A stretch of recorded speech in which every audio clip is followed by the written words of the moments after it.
Buenas noches. Hemos desembocado en el peor de los escenarios posibles.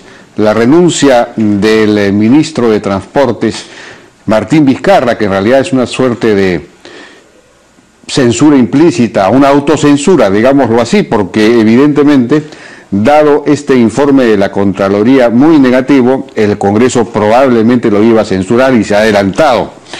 El problema es que, según el Ministerio de Economía, ese informe de la Contraloría está completamente equivocado, porque según el Ministerio de Economía, la adenda famosa no genera perjuicio económico, según la Contraloría genera un perjuicio económico de 40 millones de dólares, sino más bien, dice el Ministerio de Economía, un ahorro de costos para el Estado por los siguientes motivos, y explica las razones técnicas y económicas por las cuales en realidad efectivamente la adenda representaba un ahorro, puesto que no se va a incurrir en los enormes gastos financieros o costos financieros del contrato original, que suponían una tasa de interés del 22% y un gasto como de 500 millones de dólares adicionales.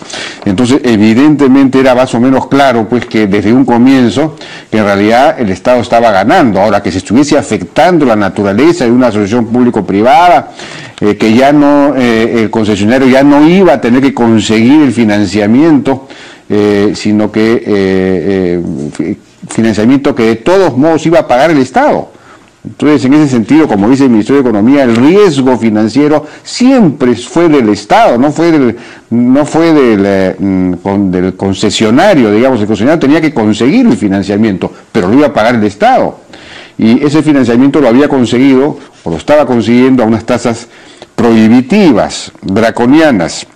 Entonces, leoninas, perdón. El hecho es que se ha generado esta situación que puede tener repercusiones importantes, porque hay denuncias penales contra un conjunto de funcionarios. Uno se pregunta los funcionarios van a tomar decisiones de ahora en adelante. De hecho, ya era muy difícil que tomaran decisiones. Van a tomar decisiones cuando uno puede ser denunciado por razones técnicas, además por haber tomado decisiones en función básicamente técnica. Es una cuestión realmente preocupante, y respecto del... Hay toda una incertidumbre respecto a la estabilidad política del gobierno también. En fin, estamos ahora con Fiorella Molinelli, viceministra precisamente de Transportes, la persona que firmó la adenda, la famosa adenda cuestionada, y que también está entre los funcionarios denunciados penalmente por la Contraloría. Fiorella, buenas noches. ¿Qué tal? ¿Cómo estás? Buenas noches, Jaime. En primer lugar, agradecerte por la oportunidad de defender mi honor y el de mi familia, y los casi 20 años que tengo de funcionaria pública, en donde en ningún momento tenía una falta administrativa ni ninguna denuncia penal. Realmente me encuentro indignada por la burla que representa este informe de la Contraloría, porque es un informe netamente político, nada técnico, carece de sustento técnico, legal, viola claramente el debido proceso, porque aquí te he traído todos los descargos que hemos hecho casi 16 funcionarios públicos, y nos responden en 3 líneas. Si se puede ponchar, por favor. 3 líneas, ¿no? En donde básicamente dicen que no hemos respondido a ningún argumento de la Contraloría. Y además hay claras contradicciones en el informe respecto a sus conclusiones. Para comenzar, nos regresan al contrato original, que como toda la opinión pública conoce, ha sido deficiente al no contemplar la tasa límite, a la tasa de interés límite, ¿no? Y tampoco ponerle una fecha cierta al cierre financiero. Eso lo dice la propia Contraloría en un informe del 2014. Lo dice en el informe del 2014 que aquí tengo, en el punto 2.10 y en el punto 2.12, dice recomendar a Proinversión poner fecha límite al cierre financiero, y en segundo lugar ponerle límite a la tasa de endeudamiento, a la tasa de interés, cosa que no se respetó, y que yo también le pido al Contralor que se incorpore dentro de los funcionarios que por omisión han incumplido con su labor de supervisión al contrato. Porque una vez que se aprobó el contrato, el vicecontralor, que hoy es el Contralor, él y sus funcionarios omitieron la labor de supervisión. Claro. Para llamar la atención respecto a por qué no se incorporaron esas dos condiciones que ellos mismos observaron y que lo ratificaron en el 2016. Pero es cierto que está además recomendando regresar al contrato original, ¿no? Recomienda regresar al contrato original, que es lo más trágico, porque deja al Estado peruano en clara desventaja frente a un CIADI, porque lo que está diciendo el Contralor es que ese contrato está bien diseñado. Y entonces yo responsabilizo al señor Contralor y a sus funcionarios respecto a este punto delicado que pone en una situación débil al Estado peruano frente a un eventual arbitraje. Ese es un tema bien importante que hay que recalcar. Básicamente, si me permite, Jaime, sí, han sido dos los cuestionamientos. Uno, que no se ha acreditado al acreedor permitido, al banco, ¿no? ¿Y en qué se fundamenta la denuncia? En que no se llenó un formulario que le denominan el formulario 14, que es un formulario en donde básicamente lo que se especifica es la línea de crédito y las obligaciones financieras. Es un formulario que es imposible llenar, jurídicamente imposible, porque ¿qué banco te va a firmar un cheque en blanco? Si el gran problema del contrato es que no está acotado la tasa de interés. Eso es lo que Goldman Sachs, en la carta que aquí te he traído, ratifica, señalando básicamente, nos manifiesta la necesidad que se efectúen ciertas modificaciones aclaratorias al contrato de concesión, principalmente a los anexos 14 y 23, relacionados directamente con la bancabilidad del proyecto. Carta Goldman Sachs. A ver si puedes explicar bien eso. Es decir, el banco finalmente no aceptó financiar. El concesionario presenta al acreedor permitido a Goldman Sachs. Como parte de ello, bueno, lo sustenta diciendo pues que está en la lista de acreedores permitidos que están dentro del listado del BCR. ¿No? Asimismo, se señala en la carta que acompaña al informe, acompaña la carta de Goldman Sachs, donde básicamente lo que pide es que se hagan las aclaraciones al contrato de concesión, sobre todo al anexo 14, que es lo que impide continuar con el contrato. ¿Y por qué? Porque ese anexo 14 básicamente lo que hace es Goldman Sachs autoriza la línea de crédito, sujeto a condiciones financieras. Condiciones financieras que, como tú y yo sabemos, no eran parte del problema del contrato original. ¿Cuáles son esas condiciones financieras? La tasa de interés a la que se le iba a permitir al acreedor permitido financiar este proyecto. Ese era uno de los problemas grandes. Pero, perdón, Goldman Sachs quería fijar la tasa de interés.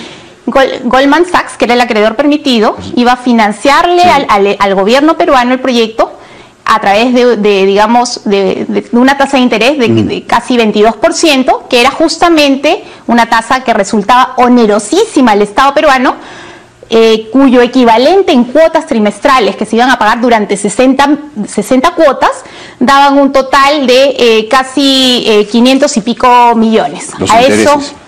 Los intereses eran casi 500 y pico millones. ¿De dónde sale el 22%? Porque la Contraloría no habla de 22% en ningún momento del informe, sino de 9.5 o algo así. A ver, tú tienes un modelo de contrato donde los 5 primeros años es la etapa constructiva. Luego viene la etapa de repago. La etapa de repago se da desde el año 6 en adelante, hasta el año 20.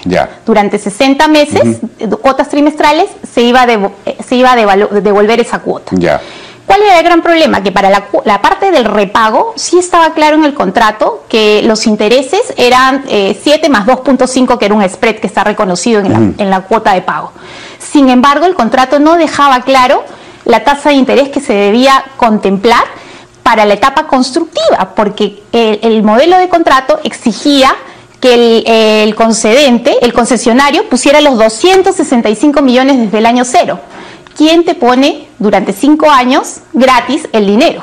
O sea que claro, durante 5 años eso ibas a tener que capitalizar cada año. Entonces cuando haces la tasa equivalente, ya no de los 15 años, sino de los 20 años, esa tasa equivalente es de 22%. Y entonces, claro, eso yo lo había escuchado y entendido, y por eso era obvio que ese era un financiamiento demasiado oneroso para el país. Ahora, eso no lo reconoce la Contraloría. Eso no lo desconoce la Contraloría. Y más bien ellos consideran que hay un perjuicio económico para el Perú de 40 millones de dólares. Es decir, que el flujo finalmente la diferencia entre lo que se hubiese pagado con el contrato original y lo que se hubiese pagado con la adenda es 40 millones de dólares más con la adenda que con el contrato original. pese al 22%. Eso es incomprensible. ¿Cuál es la respuesta? Lo que hace indebidamente la Contraloría es tomar un modelo financiero teórico que fue trabajado por Proinversión y que no está incluido en el contrato, y que y contra ese número que no estuvo al alcance de los postores, compara, digamos, a valor presente cuáles eran esas cuotas trimestrales que se tenían que pagar a futuro, que el Estado peruano debía pagar a futuro, y lo compara contra los pagos de la adenda. Eso, al hacer la diferencia, se establece una pérdida de 40 millones. O sea, lo que hace básicamente la Contraloría es comparar un modelo económico financiero teórico que no existe para los postores versus los pagos que generarían la adenda. Y eso genera la diferencia de los 40 millones. Pero el MEF incluso dice que aun cuando se comparase,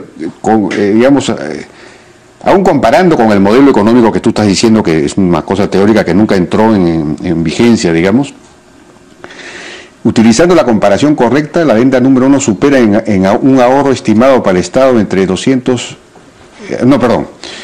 Pero incluso si tomamos como válida la comparación realizada por la Contraloría entre la adenda número 1 y el modelo económico, corrigiendo la tasa de descuento, dice que la tasa de descuento que ha aplicado no es la correcta. Corrigiendo la tasa de descuento, la adenda número 1 generaría un ahorro del Estado de 56 millones y no un perjuicio de 40 millones. O sea que incluso utilizando la propia metodología que ha usado la Contraloría. O sea que aquí hay cuestionamientos muy serios. Hay cuestionamientos serios porque además la Contraloría pudo haber usado el informe de la CAF.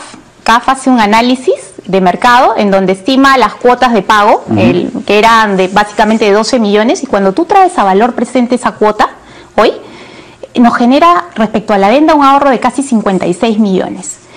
Esa era la forma mucho más objetiva de comparar cuál era el ahorro para el Estado, ¿no?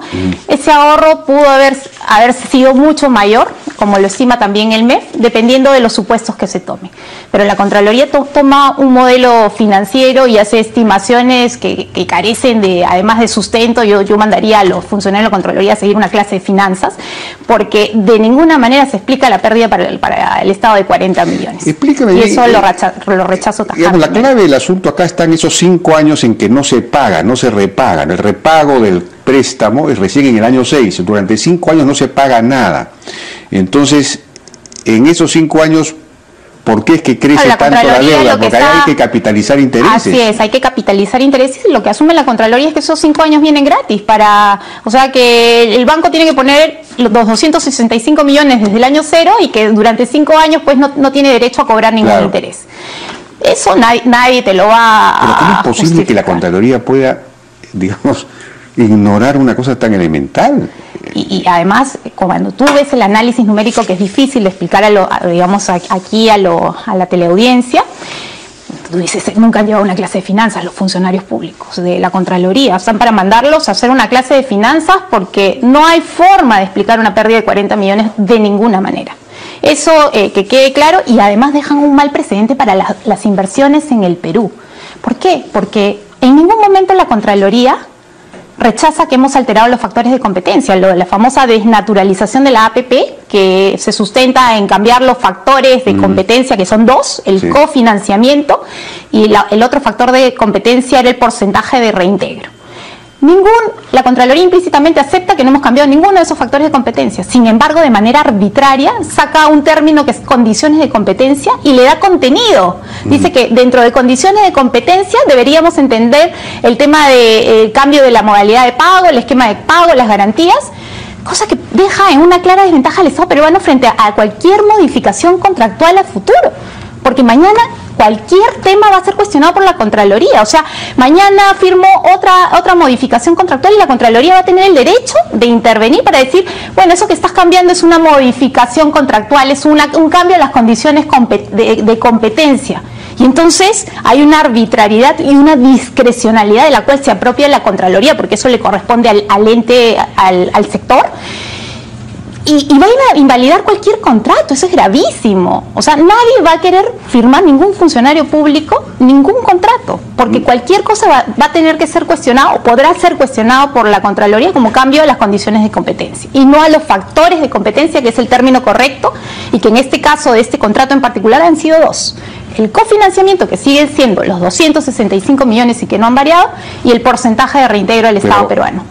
Pero es el propio gobierno el que ha decidido rescindir el contrato. Mira, Jaime, este es un tema que hay que analizarlo con mucho detenimiento, sobre todo frente a las declaraciones de hoy de la Contraloría, que ponen al Estado peruano frente a una clara desventaja frente a un CIADI. Y yo calculo que ese es un tema que tendrá que analizar el nuevo ministro de Economía y el equipo de gobierno para no dejar en una posición desventajosa al Estado peruano. Ahora,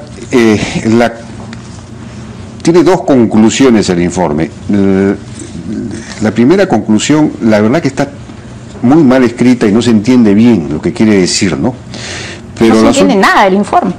Así es, pero las últimas 4 frases dicen: hechos que se originaron por cuanto funcionarios con su accionar han favorecido al concesionario, por cuanto no velaron porque se cumpla el contrato de concesión para la acreditación del acreedor permitido y la normativa de asociaciones público-privadas permitiendo la irregular suscripción de una adenda.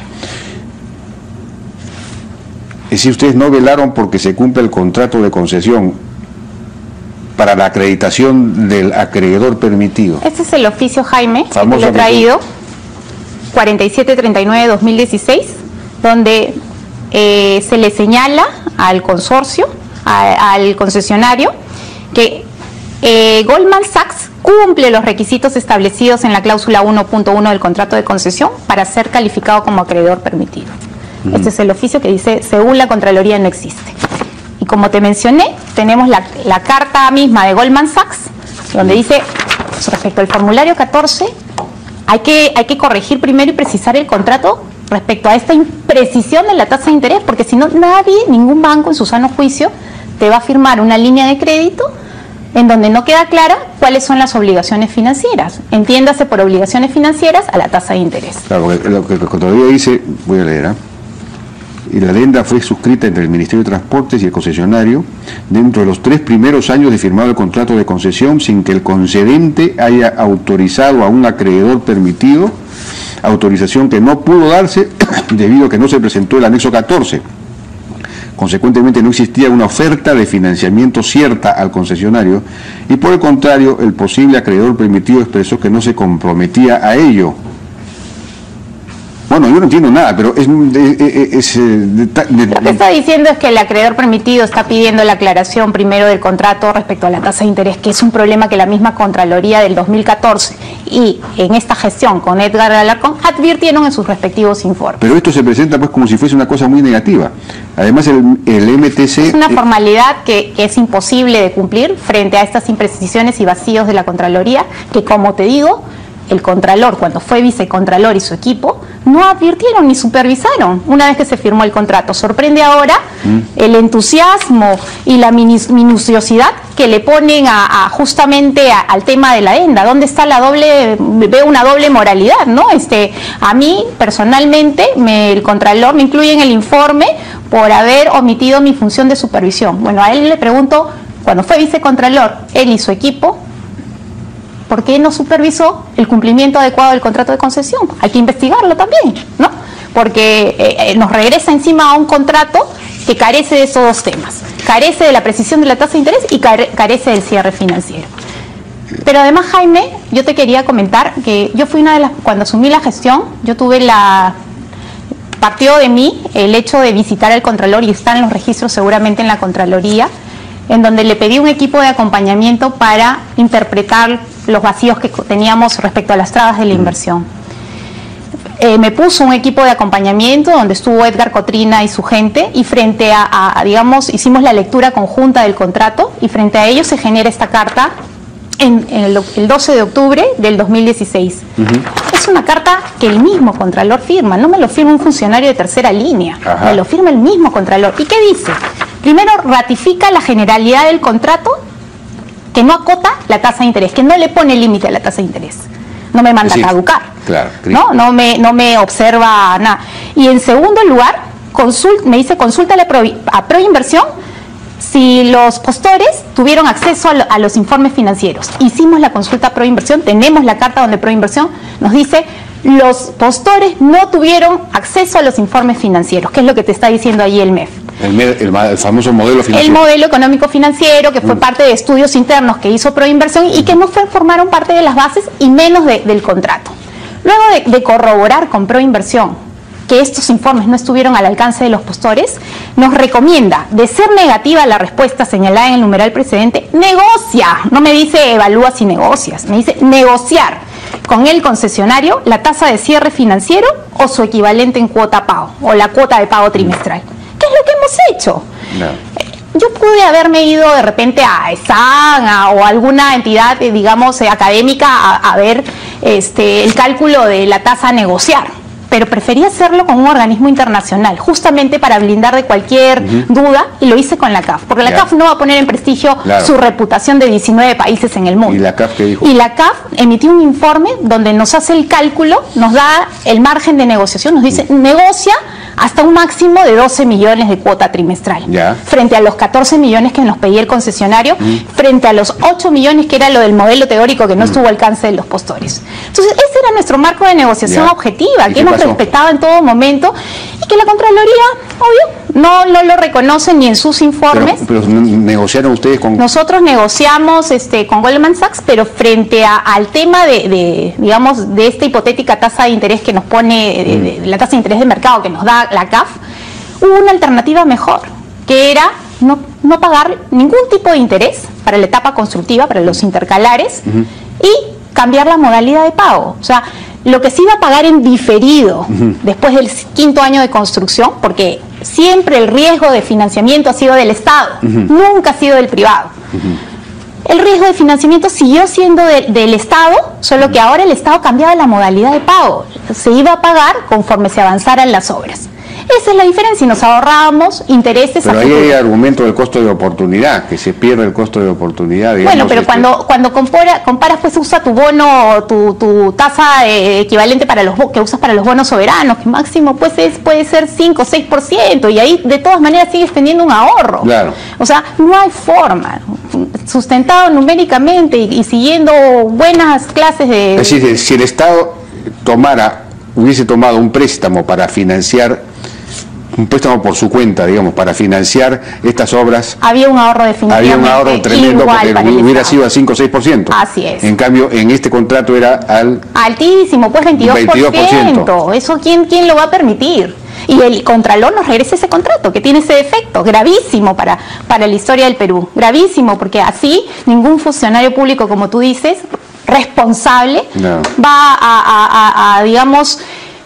va a tratar de solucionar este gran problema en el que nos pone el Contralor, porque cualquier tasa de interés mañana va a ser cuestionada. No pago 22, pago 15%. Entonces, el Estado peruano podría decir, no, 15 no me gusta, anda, busca un mejor crédito en el mercado. Regresa y me trae 12. De repente cierro en 12, o no lo cierro. Vamos a suponer cuál es el problema del cierre financiero. Al no tener fecha límite de cierre financiero, el concesionario puede regresar todas las veces que quiere y decirme, mira, te he conseguido, tengo al acreedor, pero me quiere, la tasa de interés que me está cobrando es esta, y a mí no me gusta, regresa, pero el concesionario está cumpliendo. Sí, pues. Y entonces puede regresar todas las veces que quiera hasta que me guste. Y ese era el problema. Y ese era el grave problema de no tener una fecha de cierre financiero que nosotros le hemos evitado a todas luces con la venta. Bueno, vamos a ir a una pausa, regresamos.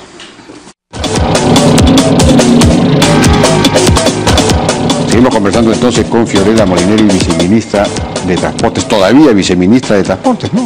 Jaime, he puesto mi cargo a disposición, siempre como funcionaria pública, contenta de servir a mi país desde donde me toque estar. Yo ya el día de hoy he puesto mi cargo a disposición.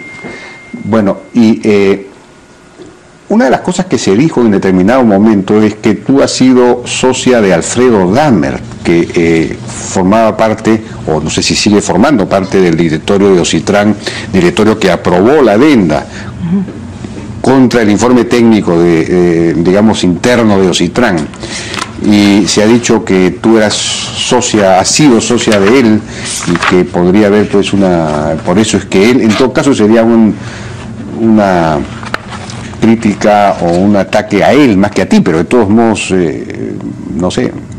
Jaime, te agradezco la pregunta porque es un tema que se ha repetido de manera continua. Te he traído la partida registral donde figura en el año 2014, en agosto del 2014, mi renuncia al cargo de socia y gerente general de una consultora que tuve con el ingeniero Dagmert. En el 2014, cuando yo no tenía ninguna participación pública, no tenía ningún cargo. Y esto fue notificado con notario. Mi compraventa de acciones, la notificación, todo fue hecho con notario en el 2014 como corresponde y como debe hacerlo cualquier persona honorable, honesta y transparente. Y esto es lo que varias veces ha repetido un congresista de manera irresponsable. Yo quiero dejar constancia de este documento que lo pongo a disposición de quien desee. Ahora, ¿no? bueno. Pero además déjame decirte que una de las personas que lo viene repitiendo es la señora Benavente, a la que más bien yo le preguntaría respecto a este correo, a este chat interno, donde me recomienda durante la etapa del concurso para los directores, me recomienda el ingeniero Dagmert. Me dice que es un tipo capo, honesto, más feliz imposible. Te lo dejo para que lo leas si gusta. Me habla de todos los postores, de todos los concursantes, pero del ingeniero Dagmert me dice un tipo capo, honesto, más feliz imposible. Entonces, esa es una prueba que también voy a adjuntar en su debido momento, porque eso deja claramente en evidencia las faltas graves que está diciendo respecto a mi persona. Bueno, aquí tú eres una de las personas, el propio Martín Vizcarra también está siendo acusado penalmente en este informe, y tú también, Fiorella Yanina Molinelli Aristondo. Bueno, Jaime, si me permites un minuto, también estoy poniendo a disposición de la Fiscalía los correos electrónicos donde estoy copiada, donde se evidencia que veníamos negociando, haciendo una evaluación conjunta con Ocitran respecto a esta adenda que justamente ellos critican en su informe final, y en donde admiten el pago del adelanto. Ese es un tema que mis abogados lo están presentando y que claramente después se desconoce en un informe que ahora todo el mundo... ¿Ocitran aceptó el pago del adelanto? Acepta el pago del adelanto, y son correos electrónicos internos entre los funcionarios que estamos poniendo a disposición de la Fiscalía. Ahí dice, soslayando sus funciones de supervisión, suscribió la adenda 1 al contrato de concesión, etcétera, etcétera, etcétera, etcétera.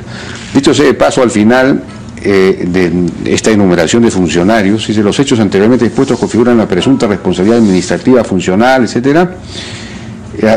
Asimismo, la presunta responsabilidad penal por la existencia de elementos que denotan la comisión de delito. Ahora no dice qué delito. Digamos, aquí no hay tipificación, una cosa que me llama la atención. Así es un informe poco serio, es un informe, contrario a lo que dijo el Contralor, político, carece de sustento técnico, carece de sustento legal. Y eso es un tema que nosotros vamos a reclamar, porque este es un informe que contiene una serie de vicios, porque no se responden a cada uno de los argumentos que 16 funcionarios públicos presentamos de manera seria y responsable. Ahora, el problema es que este informe, con digamos, todas las deficiencias, la falta de sustento que supuestamente tiene, ha ocasionado la rescisión del contrato, porque han rescindido ustedes el contrato. Y entonces esto, claro, puede significar un juicio ante el CIADI, una demanda ante el CIADI, pero al mismo tiempo la pregunta es: ¿cómo se va a resolver esto? Regresamos a foja cero. Los estudios de ingeniería eran del concesionario, me imagino que no los va a regalar.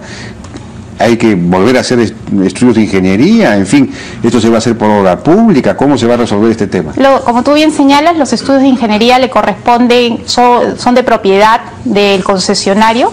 Si se tomase la decisión de hacerlo por obra pública, bueno, lamentablemente, y lo digo con mucha pena por el Cusco, por quienes hemos trabajado de manera constante tratando de sacar este proyecto adelante a pesar de las deficiencias del contrato, nos vamos a demorar 4 años en volver a armar todo el procedimiento y a construir los estudios de ingeniería, porque hay que primero concursar digamos, al consultor que se va a encargar de hacer el estudio de ingeniería. Luego otros 2 años más para desarrollar los estudios de ingeniería. Pero no hay estudios, porque hay un tuit de Alan García que dice que ya los estudios están. Los estudios de ingeniería son de propiedad del concesionario.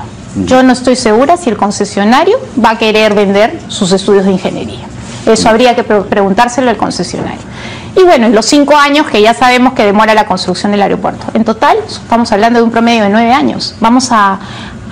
Estamos claudicando al sueño de los cusqueños de postergarle hasta después de 9 años el aeropuerto que se merecía. Ahora, ese es un tema que yo estoy seguro que este gobierno va a tratar de superar para cumplir con la promesa de dar 4 años más. Ahí hay unos costos adicionales, o sea que al final todo va a resultar mucho más perjudicial para el Estado peruano. Yo reto al Contralor, a su equipo, a que me demuestren pues en el futuro, cuando esto que se subsane, a demostrarme que definitivamente los nuevos costos van a ser menores a lo que nosotros hemos aprobado hoy en la adenda. No. Yo estoy segura que nadie te va a construir un aeropuerto por los 265 millones, que es lo que nosotros a través de la adenda habíamos sustentado.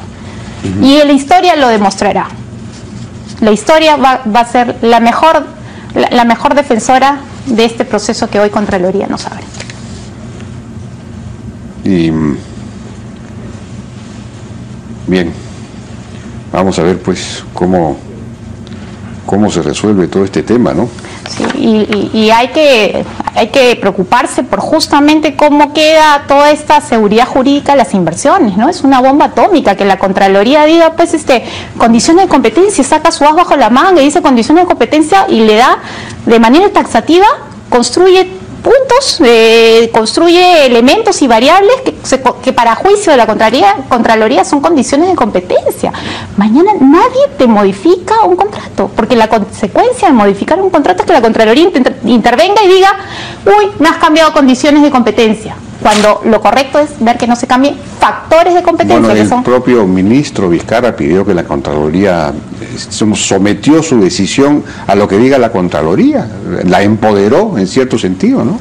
Y ha dejado una clara desazón al ver este informe, como te digo, poco técnico y netamente político, ¿no? Es un tema que yo no sé cómo lo van a poder defender en las vías correspondientes porque carece de cualquier sustento técnico y legal. Bueno, nos está llegando una pregunta, pero la respuesta va a ser obvia, ¿no? ¿Tienen idea de quién va a ser el nuevo ministro? Eso es un tema que le compete netamente al presidente pues de la República. Preguntas no se hacen, porque ya se sabe que... Bien, Fiorella, vamos a ver qué pasa, pues. Muchas gracias por tu participación. Muchísimas gracias, Jaime.